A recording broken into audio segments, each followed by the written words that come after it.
All right, I've got another sheep market summary for you. This is from the August 13th sale in Bowling Green, Kentucky. I think there's three major takeaways from this one. Prices still look really good, and that was even with higher receipts. Most especially, we saw a big jump in heavy lambs. So here's a summary for you of just the choice in prime lambs. The smallest group averaging 55 pounds, brought 330 per hundredweight. And you'll see in green there in the last column, that works out to about $180 per lamb. Then we saw a drop into the upper $2 per pound range as we went from 60 to 90-pound lambs.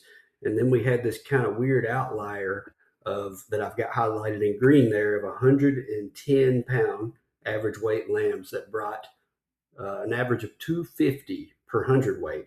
So that works out there in green to $275 per lamb.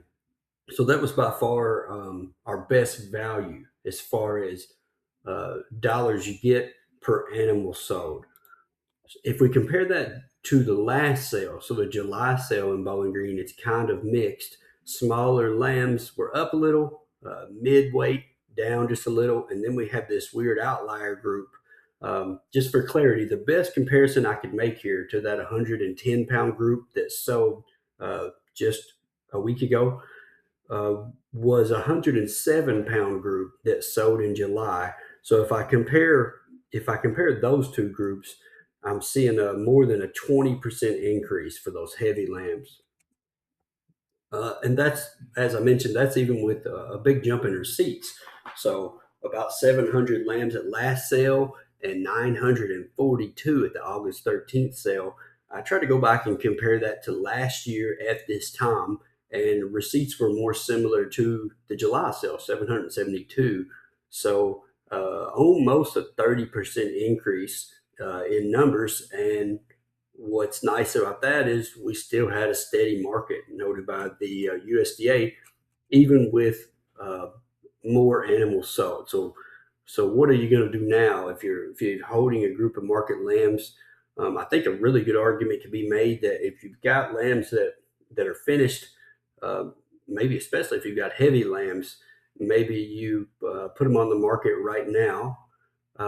If you've got some smaller lambs and your feed cost is low, maybe you want to wait and see what happens this fall. Um, as far as what I think, this is just my guess, of course. I think there's a few things that are making this market look good. Bowling Green just showed us last week that even with bigger numbers, the buyers were there and they were able to absorb those animals. The USDA Economic Resource Service mentions that at the early part of this year, land production was down some, and so I wonder if we'll see that um, reflected in some higher prices this fall.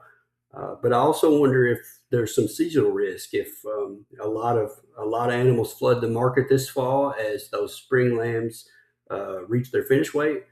Maybe we'll see our prices get pressured a little bit. So if you sold some lambs around Western Kentucky lately, let us know how you did. If you're trying to decide um, what to do with those spring-born lambs, let us know what you think. I hope you found something here useful, and we'll see you next time.